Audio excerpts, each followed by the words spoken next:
కొంచెం అడ్జస్ట్ చేసి చెయ్యరు, కానీ అవసరం వచ్చిన రోజు కరెక్ట్గా వస్తారు.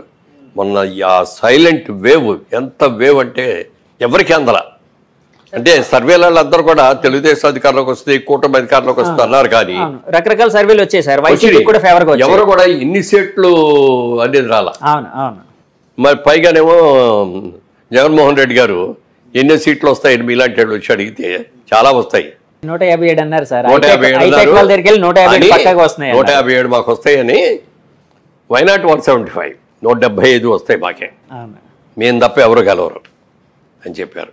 ఎప్పుడు కూడా ఎవరైనా సరే అణుకుగా ఉండాలి. మనకు అవకాశం వచ్చింది, అవకాశం వచ్చిన దాన్ని సద్వినియోగం చేసుకోవాలి. అర్ధంతరంగా ఏదో అంటారే, నరం మీద కురుపులు ఇచ్చినాడును అర్ధంతరంగా డబ్బులు వచ్చినాడు తలకాయ ఎగరేస్తాడంట. అదే జరిగింది అక్కడ. మొట్టమొదట నీకు ఎప్పుడైతే నువ్వు బెస్ట్ సీఎంగా 6 నెలల్లో వస్తానన్నా, 30 సంవత్సరాల పాటు నేనే పరిపాలిస్తానని చెప్పావో దానికి తగ్గట్టుగా నీ పరిపాలన ఉండాలి కదా. ప్రజలు మెచ్చుకోవాలి కదా, ప్రజలకి అన్ని సదుపాయాలు చేయాలి కదా. నువ్వు ఏది చేయకుండా నేను 30 ఏళ్ళు పరిపాలిస్తానంటే ప్రజలేం పిచ్చాళ్ళ? ప్రజల్లో చైతన్యం వచ్చేది కాబట్టే ప్రజా చైతన్యం మేము ఎవ్వరూ కూడా ఊహించాల.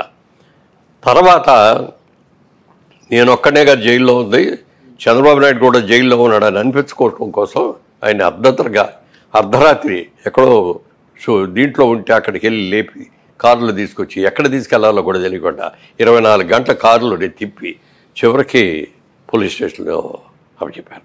సార్ ఇక్కడ జైల్లోకి వెళ్ళిన తర్వాత ఏ విధమైన ఫెసిలిటీ, ఒక మాజీ ముఖ్యమంత్రి 14 సంవత్సరాలు ముఖ్యమంత్రిగా చేసిన ఒక వ్యక్తిని జైల్లో పెడితే దానికి కొన్ని ఫెసిలిటీస్ ఉంటాయి. వాళ్ళకి అవి ఏమీ లేవు.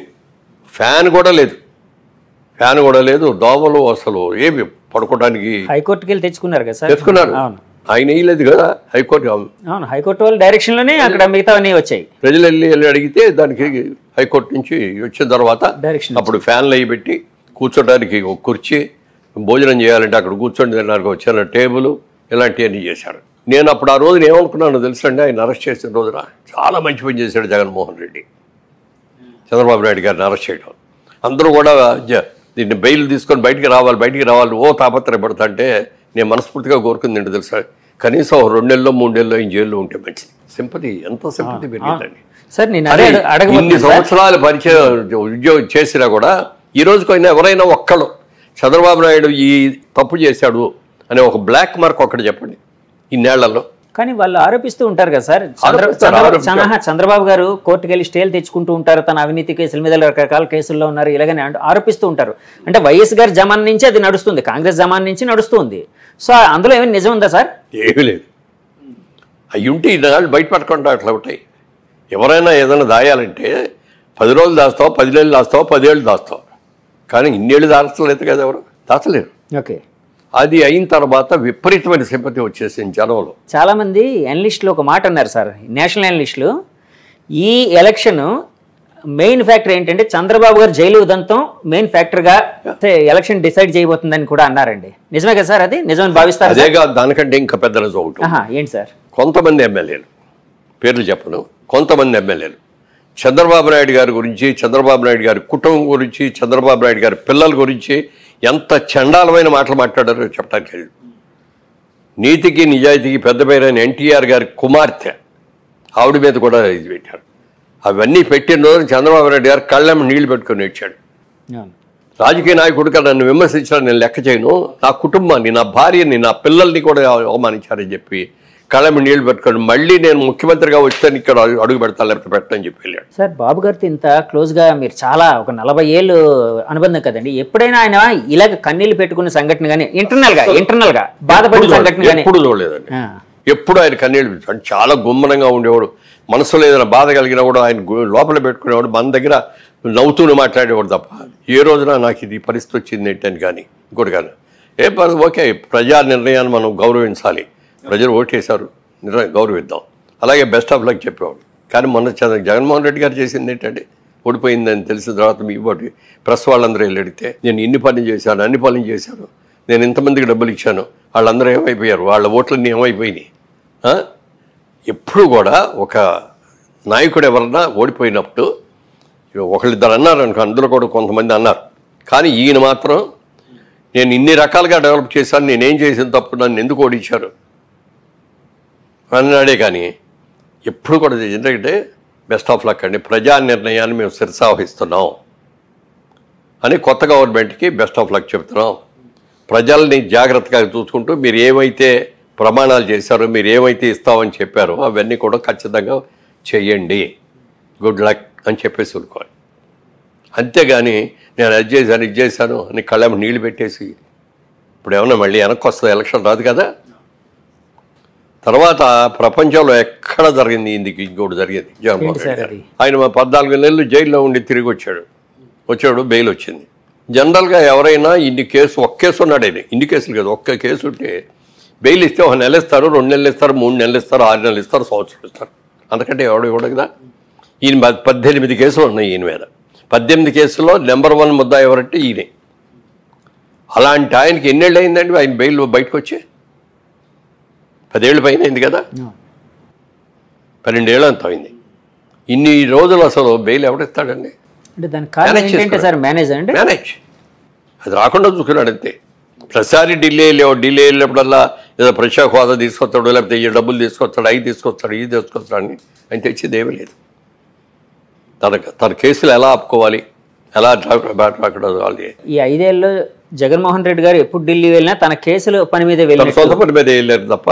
సార్ సో ఇలాంటి ఫ్యాక్టర్లన్నీ ఆయన ఓడించాయండి డెఫినెట్గా. మరి ఇవన్నీ కూడా ప్రతిదీ లెక్కేస్తారండి. వాళ్ళ ఎన్టీ రామారావు గారు రాజకీయాల్లో రాకముందు మన ఆళ్ళలో చూసుకుంటే 20% పేపర్ చదివేవారేమో, రాజకీయాలతో టచ్ ఉంది. 80% అసలు ఎవరికి టచ్ ఉండేది కాదు.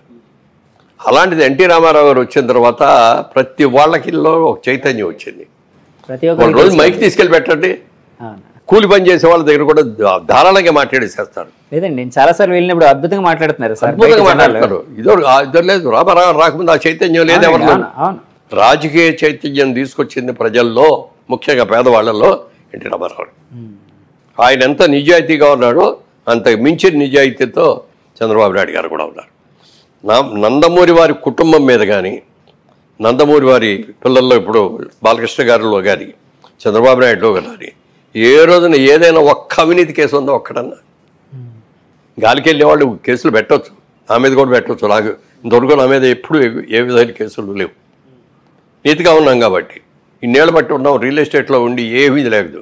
ఇన్కమ్ ట్యాక్స్ డిపార్ట్మెంట్లో ఏ రోజున మాకు ఇది రాదు. అన్నీ కూడా పర్ఫెక్ట్గా కట్టేస్తాం మేము. అందుకని మేము మా మీదకి రావు. మరి అలాంటి ఆయన అన్ని కేసులు ఉన్న ఆయన ఇన్నేళ్ళు ఎలా ఉండగలిగాడండి? ఎలా మేనేజ్ చేశాడండి? ఏదైనా పాపం పడాలి, టైం రావాలి. ఇవాళ ప్రజలందరూ కూడా అది గుర్తించి, అది తెలుసుకొని, చేసిన తప్పులు తీసుకొని మనం యునానిమస్గా వేయాలన్నారు. ఎలక్షన్ అయిన తర్వాత కూడా ఎవరు ఇంత మెజారిటీ వస్తుందని ఎవరూ ఊహించలేదు సార్. బాబు గారు ఏమైనా ఊహించారా సార్ ఇలాంటి మెజారిటీ? బయటపడ్డాయి ఇప్పుడు. అంటే మీతో, అంటే మీ నాయకులు మీతో కానీ గెలుస్తాం మనం అన్నారే తప్ప మనకి ఇంత మెజారిటీస్ వస్తాయి, ఇన్ని సీట్లు వస్తాయి అనేది ఎవరు అలా చెప్పిన ఏకైక వ్యక్తి కేకే సర్వీస్. ఎంత బాగా మరి ఇద్దరు తెలియదు కానండి, అతను కూడా కలుసుకోవాలని అనుకున్నాను. ఎంత బాగా చెప్పాడండి. లాస్ట్ టైం ఓడిపోయినప్పుడు జగన్మోహన్ రెడ్డి గెలిచినప్పుడు బాగానే ఇట్లాగే చెప్పాడు. అవునండి, ఆయనకి ఎన్ని సీట్లు వస్తాయి మేమే అనుకున్నాం.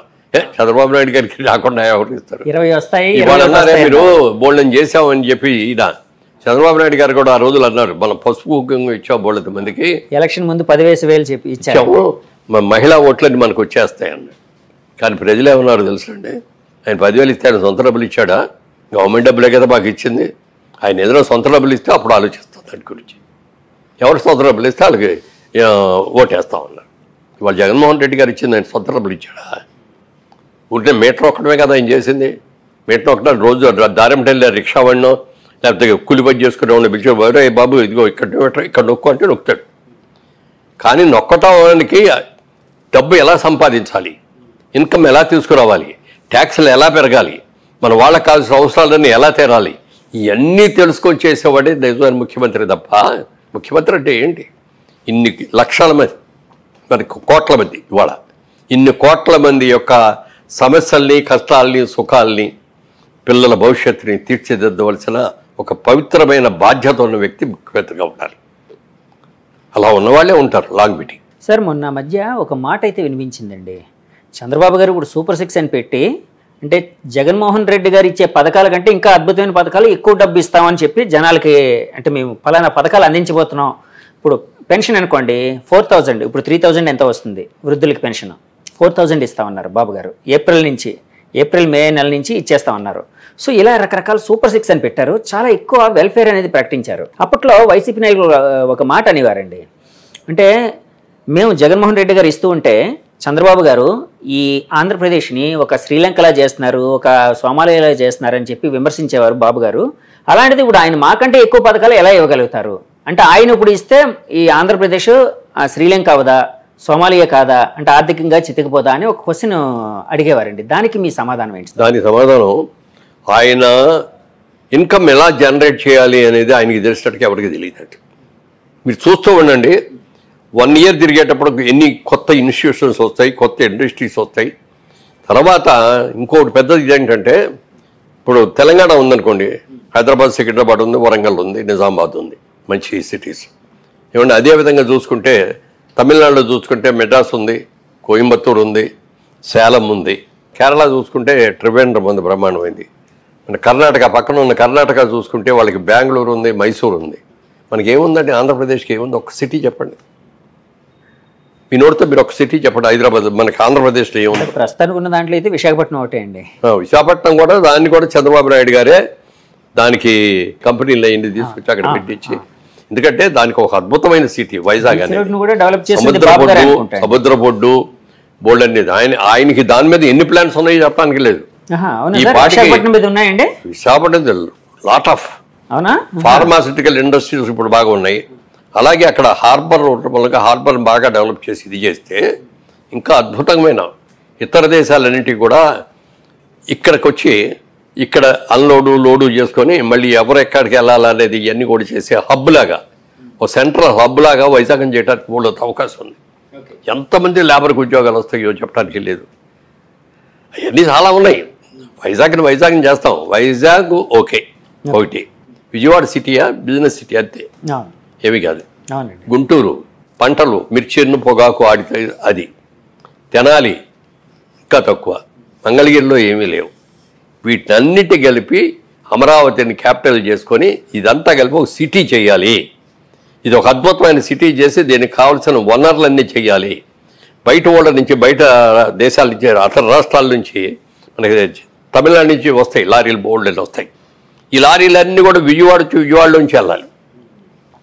అలా కాకుండా మంగళగిరి దగ్గర నుంచి అవుటర్ రింగ్ రోడ్ ప్లాన్ చేశాడు. గన్నవరం ఎయిర్పోర్ట్ దగ్గరికి వెళ్ళి కలుస్తాయి, అసలు విజయవాడలోకి రాబోయి. అలాగే హైదరాబాద్ అయినా ఉంటే మంగళగిరి వచ్చిన తర్వాత ఇటు నందిగామ దగ్గరికి తీసుకొచ్చి ఓవర్ బ్రిడ్జిల మీద అక్కడి నుంచి హైదరాబాద్ వచ్చేటట్టు. కలకత్తా వెళ్ళాల్సి అయినా ఉంటే నందిగామ దగ్గర, కంచికిచర్ల దగ్గర బ్రిడ్జి మొదలుపెట్టి డైవర్స్ రింగ్ రోడ్ లాగా చేసి గన్నవరం ఎయిర్పోర్ట్ దగ్గర దాటిన తర్వాత కలపాలి. ఇవన్నీ కూడా పెట్టేస్తే ఏముందంటే సిటీలో ట్రాఫిక్ తగ్గుద్ది. అవునండి. ఈ కమర్షియల్ లారీస్ అన్నీ కూడా రావు. ఓన్లీ ఇంటర్నల్గా ఉండే కార్లు, ఇంటర్నల్గా ఉండే బస్సులే ఉంటాయి. ఇది దాంతో ఏదంటే మనకి ఇది కూడా బాగుంటుంది, వాతావరణం బాగుంటుంది, పొల్యూషన్ తక్కువ ఉంటుంది, ప్రమాణం. ఇవన్నీ ప్లాన్ చేశాడు ఆయన. తర్వాత మనకి పక్కనే కృష్ణా నది ఉండటం అనేది పెద్ద సెట్ అమరావతికి. మనకి ఏ స్టేట్స్కి అంత ఇది లేదు. ఇప్పుడు తమిళనాడులో చెన్నై ఉందంటే పక్కన సముద్రం ఉంది, కానీ సముద్రం వేరు, రివర్ వేరు. సముద్ర వాటర్ని మనం పెద్దగా ఏమి ఉపయోగించుకోలేము. అంటే ఫిషింగ్ బిజినెస్లో అవి వస్తాయి, కానీ తాగునీటి అవసరాలకు పనికిరాదు. అలాగే పంటలకు కూడా పనికిరాదు. అదే మీరు ఇప్పుడు కృష్ణా నది బ్యారేజ్ ఉంది కదా, ఇంకో బ్యారేజ్ కడదామని ప్లాన్ చేశారు. ప్లాన్ చేశారు. ఆ బ్యారేజ్ ఈ బ్యారేజ్ మధ్యలో వాటర్ స్టోర్ చేసి వీటిలన్నిటి కూడా కాలువల ద్వారా అమరావతి చుట్టూ లోపల ఎక్కడ కాలువలు పెట్టేసి ఆటిపోయింది. మళ్ళీ అందమైన ఐకాన్ బ్రిడ్జెస్, మన ఇటలీ లాగా, రోమ్ వాటర్ సిటీ. అలాగా దీన్ని చేయడానికి అన్ని ప్లాన్లు చేశారు. ఒక క్యాపిటల్ సిటీ ఎలా ఉండాలనే దాని మీద ఆయనకున్న అవగాహన ఇంత అంత కాదండి. ఎంతమందికి అట్లా అమరావతిని సెలెక్ట్ చేయటమే గొప్ప అయితే, అమరావతిలో ఎలాంటి క్యాపిటల్ కట్టాలి అనే దాని మీద జపాన్ వాళ్ళని పిలిచారు, సింగపూర్ వాళ్ళని పిలిచారు, మలేషియా వాళ్ళని పిలిచారు. ఇంకా ఎవరైనా ప్లాన్స్ ఉంటే ఇవ్వండి అన్నారు. 1 సంవత్సరం 1.5 years ప్లాన్స్ ఫైల్ చేయడానికి పడుతుంది. ఎప్పుడు కూడా ప్లాన్స్ తయారు చేసేటప్పుడు తప్పుగా తయారు చేస్తే ఆ తర్వాత మీరు ఎంత చేసినా ఉపయోగపడదు. అవునండి. ప్లానింగ్లో ఎక్కువ టైం తీసుకోవాలి. అంత ఎక్కువ టైం తీసుకున్నాడు, వాళ్ళందరి సహకారం తీసుకుని బ్రహ్మాండమైన క్యాపిటల్ కట్టడానికి చేస్తే పాప అంతమంది రైతులు వాళ్ళు ఏమీ తీసుకోకుండా అన్ని ల్యాండ్లు ఇస్తే వాళ్ళందరినీ నానా కష్టాలు పెట్టేశారు. అమరావతి డెవలప్ చేస్తే చంద్రబాబు నాయుడికి పేరు వస్తుంది కానీ నాకేం వస్తుంది అనుకున్నాడు. 3 రాజధానులు అని చెప్పి వైజాగ్లో పెడతాను నేను, ఇక్కడేమో ఊరిని శాసనసభ క్యాపిటల్ అని పెడతాను, లేకపోతే కర్నూలులోనేమో న్యాయరాజధాని అని పెడతాను అని చెప్పి 3 అవసరం అండి. ఓ చిన్న రాష్ట్రం అంది, తెలంగాణ నుంచి విడిపోయిన తర్వాత మన రాష్ట్రం చాలా చిన్నది. ఈ చిన్న రాష్ట్రాన్ని 3 క్యాపిటల్స్ కావాలా? మీరు వైజాగ్ ఇప్పుడు ఆపరేషన్ లేకుండానే మోకాళ్లకు ప్లాస్మా ట్రీట్మెంట్, మీ ఆర్థోపెడిక్ సమస్యలన్నిటికీ రోబోటిక్ టెక్నాలజీ ద్వారా తక్కువ ఖర్చుతో శాశ్వత పరిష్కారం, ఫ్రీ కన్సల్టేషన్, ప్రతి ట్రీట్మెంట్ పై 20% డిస్కౌంట్. ఈ ఆఫర్ కొద్ది రోజులు మాత్రమే, త్వరపడండి. V9 hospitals 9281465842.